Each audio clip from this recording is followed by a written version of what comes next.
My name is Greg Dawson. I'm a director of Sitka Gold Corp. Here we have exploration properties in Arizona, Nevada, Yukon, and Nunavut in Canada. Greg, nice to meet you. Thank you for joining me on this call. I'm really looking forward to getting into what Sitka Gold Corp is up to. Good. I'm glad to be here. Where are you? You've got a wonderful picture of the Yukon in the background. I think I recognize that from your corporate materials. That looks like the RC project, if I'm not mistaken, behind you. That is the RC project. The view you're looking at is from what we call the saddle zone over to the Eiger zone in the background. And that picture was taken last July. And you've been with the company for a number of years. That's been kind of COVID compromised. Is that right? Yeah, I joined as a director in 2019, so our first field programs with them was 2020. So mostly because of COVID, I've focused on the Yukon projects. I haven't had a chance to go down to Arizona or Nevada yet. But we do have another vice president exploration for our U.S. sub, Scott Price, who manages things down there. Okay, and so it's your background in the Yukon. Are you a geologist who's kind of spent lots of time in the Yukon, or where are the formative years of your career been? Well, I'll try and be as brief as possible because I've been in mineral exploration, mostly in early stage gold exploration, for about 35 years now. So I started in the 80s with the Hunter Dickinson group, mostly in British Columbia.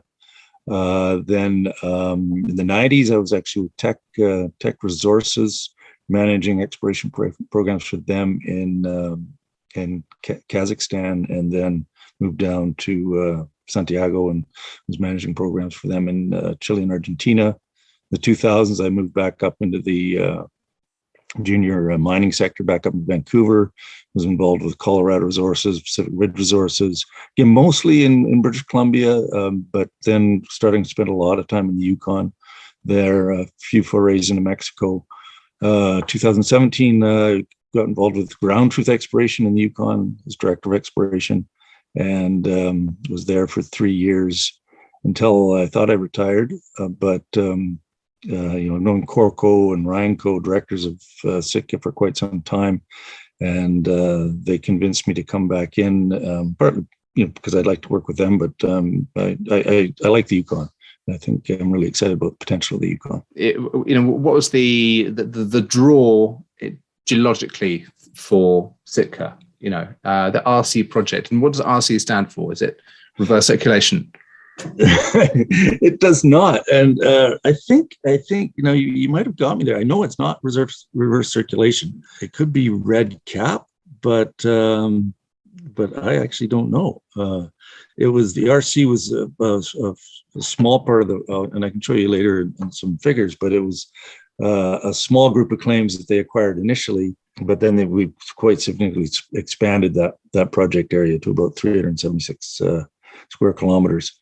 But it was, they hadn't actually acquired the RC when they were starting to acquire it. So I was interested in that, but it's more getting back into the Yukon and exploring in the Yukon and knowing and getting with a group of people that I trusted and could feel comfortable working. And that picture behind you shows snow in the middle of July. Does that mean you've got a kind of a limited field season? What is the field season there? Nominally, it's considered to be May through September, because you're right, that's a skip of snow in July. But we're actually up there drilling right now. You can drill in the winter. It's just more challenging. It's a bit more expensive, but if you have the right equipment and the right people, you can drill there all year round. Okay. For example, yeah. Can you give me a kind of a high level view of the RC project? Because I'm relatively new to Sitka Gold. I'm going to go on a learning journey in the next 15-20 minutes. So if you could just tell me what it's all about. Yeah. Okay. So this is the sort of the 50,000 foot view of what's called the Tombstone Gold Belt. It's part of the Tintina Gold Belt, which includes such deposits or mines as the Fort Knox be way over here in Alaska. Closer would be Pogo in the same structural rocks, and then moving over into Yukon. over here, you've probably heard about Victoria Gold's Eagle mine. That's up there about 40 kilometers east of us. And we're sitting right in there. It's geologically, it's an intrusive related or intrusive hosted gold system. That's the Tintina Gold Belt's known for. It's a series of Cretaceous age, about 94 million year intrusives that are the source or locus of the gold mineralization. You can jump in a little bit closer. Yeah. Just as the history, as I mentioned, we first acquired the little RC Gold project here. Then by a purchase, we acquired another 1,100 claims of the Mahtin project here. Then by option agreement, we acquired Clear Creek and Barney Ridge. And then we staked these claims here. So those intrusions, are those mapped through geophysics, or those that you can actually map them on surface? Those are mostly mapped through on the surface. They're mapped by the Yukon Geological Survey initially.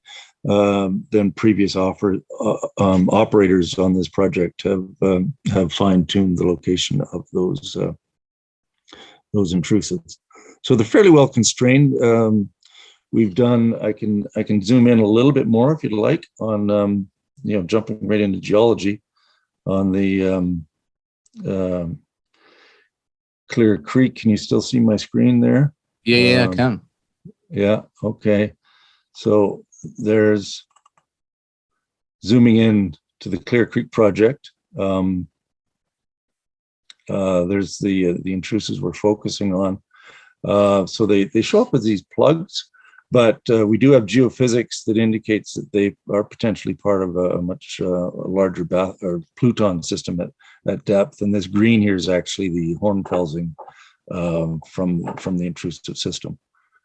Okay, and you had a banger hole, didn't you, in December? It was kind of 200 meters at 1.2 grams, 220 meters at 1.2 grams. Was that into one of these intrusive systems? That was over here. It's what's called the West Saddle Zone.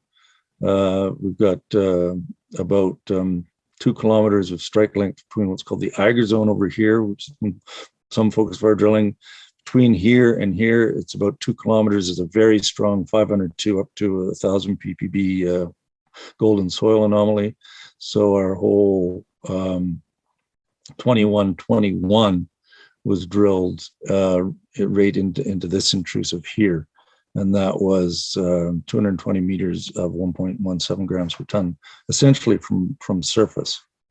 And I can show you a cross section of that if you'd like. Yeah. I'd like to understand that. Yeah. So it's interesting. It's in the intrusive. So it's a fracture filled. Presumably, it's in. Is it kind of a rheological feature that these are brittle, or is it sin mineralization, or sin in placement, or it's sheeted, mostly sheeted quartz veins within the intrusive, so it's probably brittle. There's not a lot of alteration that floods out into the surrounding intrusive, so it's fairly tight. So you get these sheeted veins. Mostly in east-west orientation. So this section is looking northeast, and here's the intersection of 2121.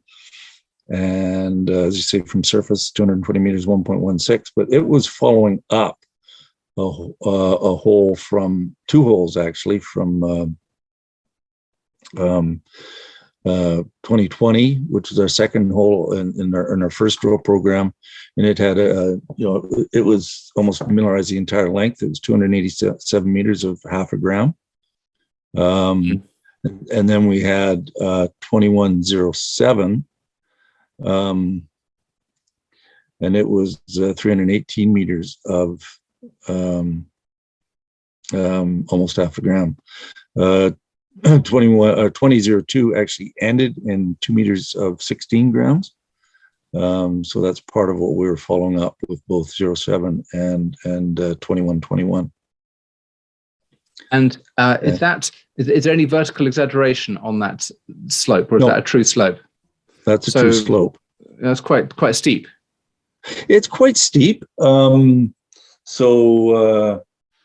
it's manageable. We've got road access to those drill sites, so we come down from the ridge. That can also be considered an advantage if we get into a mining situation. We're not digging down; we're digging out. So we actually think the topography in this case is working in our favor in this situation. And it's interesting that the soil anomaly is so tightly constrained above the mineralized the interval. I mean, you obviously you've got to test that step out to the hole 22, but it seems to be very closely correlated. It's quite closely correlated. I can show you another figure here. This is just did this one quickly, so it's a little rough. Here's hole 21 right there, and so that's the greater than 1,000 ppb soil anomaly. The yellow is greater than 100. Orange is greater than 500. So it's quite a strong soil anomaly there, but it does extend all the way over these 2 kilometers over to what's the Eiger zone here, where we got some fairly significant intersection as well. Nothing like the 220 meters of gram, but we get a couple hundred meters of half a gram in this area, and local high. I mean, but it's a different geology, different intrusion. So it's a montadiorite. Are these different phases? And is that hornfels? Is that shallow? Do you have any idea of what the depth to the intrusion is below there, or is there an intrusion below there? We don't know that there's an intrusion below there. There was Newmont flew a airborne geophysical survey in the 90s, and the person who interpreted that considered based on, I mean, it's a weak magnetic response from both intrusions, but based on the radiometrics, he thought that there could be a story made that there was an underlying intrusion at depth that connected these. I mean, you're right. There are different phases. This is over the Eiger zone. That's more of a diorite. Over here, it's more of a monzogranite. This is more or less fine grained. This is it can be megacrystic. But they could be all phases of the same thing. And even here, we're seeing several different phases. So it's a fairly complex intrusive. Could you take me straight back up to that very first image you showed me, just so I can kind of work out where this is in the broader pattern? In the broader pattern of the claimed licenses, the claims. I think it was a slide from your slide deck. We got that here. Right now, since 2020, our focus has been almost entirely on the Clear Creek. We did drill a couple of holes over on RC and got a narrow intersection. I think it was like 16 grams.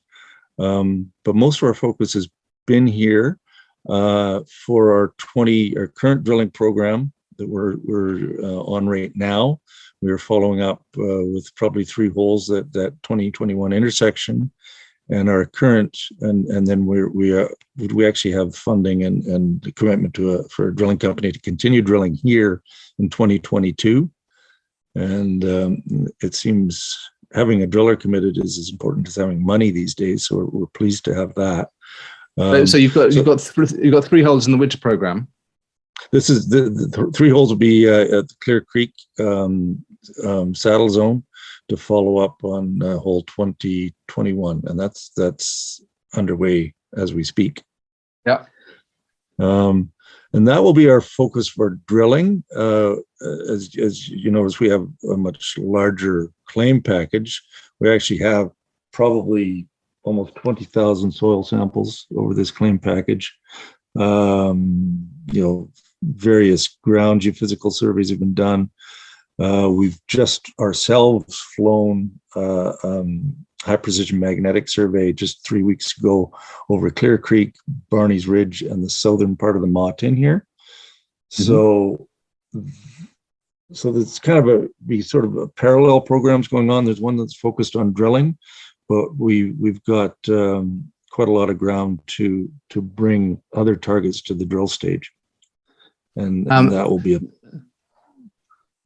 that'll be a parallel effort for 2022. The drilling you're doing now, that's just 3 holes at Clear Creek, but you've got a drilling contract for the summer program. Have you got a meterage for that planned yet? Up to 10,000 meters. And when will that drilling contractor kind of be on site? They're going to be there from May, or will they be? Yeah, we'll likely, it'll be the same contractor we've got now. So we will we will leave the drill that's there on site, and then we plan to bring another drill in probably in May or June. And is it heli supported? The current program is road access. That's an important point about this project. It is road accessible year round if you plow the snow. But a portion of with the second drill, that's one of the reasons we want 2 drills. One will remain as a road access skid drill, but there are some targets, as you mentioned it. Some parts are a little bit steep, and in early stages, it's as efficient to do a heli supported drill program for some of those holes, and so we'll be doing both. We'll have a heli supported drill and a ground skid drill. And is mapping useful in this area? I mean, I'm a fan of mapping generally, but I mean, can you? It's a good thing to do. But can you map and see the geology enough here? I mean, I'm just looking at the picture behind you. It feels as if you've got good outcrop. Is that the case? Yes, I mean, you've got quite good outcrop. Rock exposure is very good. Mapping can be made challenging just by the mobile nature of the rock. So you get felsimer that moves around. So you can contacts can be obscured, but there's lots of rock to see, and lots of mapping to do. And we intend to actually do some more mapping and prospecting, because if I could share my screen again. So this has our 2021, but it's also got our proposed location of 2022, which we're drilling now. But you'll notice down here, and this the gold soil anomaly I mentioned before. But these triangles down here were surface samples from prospecting mapping we did in this area this summer concurrently with our drill program, in an area that had not had any previous record of rock sampling. And we picked up on surface prospecting samples up to 11 grams per ton, 8.62 grams per ton, 5 grams per ton in this area here. And it's subvertical structures you're looking at, so you can just spin the rigs around. They are subvertical. They're slightly dipping south, so that's why we're predominantly, but we can, and likely will, because this is a downslope there. So we'll spin them around or come over here, but this will develop as a drilling target as well. And that's, in here is where we're going to focus a fairly significant amount of our 2022 drilling. Yeah, nice, good. Yeah. And what do you use when you're mapping in the broader area? When you're mapping in the broader area, what do you use as vectors? Is it just prospecting? Is it geochemistry and rock chips, or have you got a kind of a working hypothesis on preferential mineralizing features? Starts with structure. The mineralized sheeted quartz veins are dominantly well, they swing from 80 to 120, so they're dominantly an east-west trend. So that's where you start going, and then you're looking for intrusive rock within the broader sedimentary package. But so we've got this fairly large soil geochemical database, and so that's guiding you as well. You're following up on high grade or high value soil samples. So that's guiding your prospect. How do you map the structure? Do you have high resolution photographs that you can kind of, or digital data sets you can kind of tinker with the contrast and the vertical kind of, can you pick things up? We've got high resolution. We did some LiDAR there. It doesn't show the east-west structures that well. But we've just, as I mentioned, we've just flown some high resolution airborne mag just 3 weeks ago, and we're just in the process of interpreting that, and we're starting. I can't show it now because that's not been released, and we're just processing it. But we're expecting to get some structural information out of that. We did in our drilling campaign in 2022. We also did oriented core.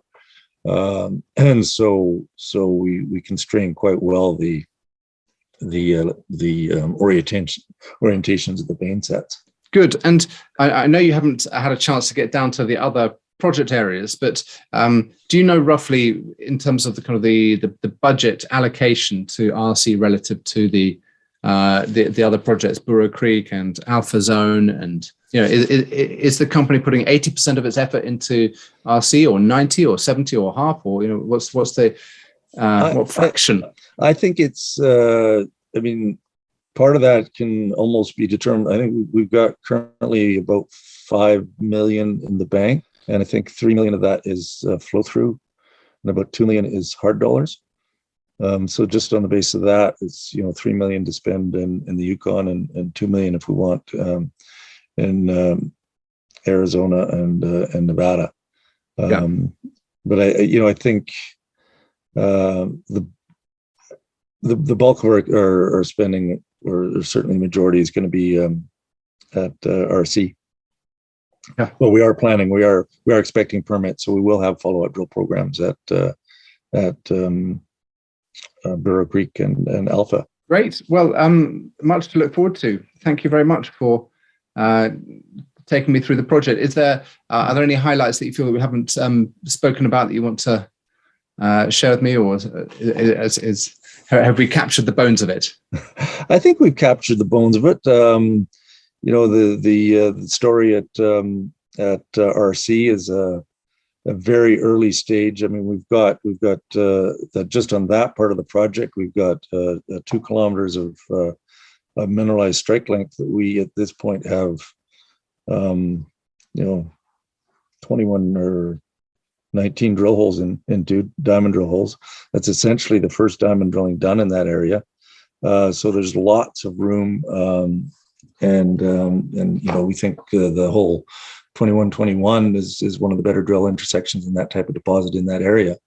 So we're very excited to follow up on that and the much larger property package. Great. Well, I look forward to following the news flow during the course of the year, and good luck with all the exploration. Okay. Well, thanks for having me on. It was a pleasure to talk.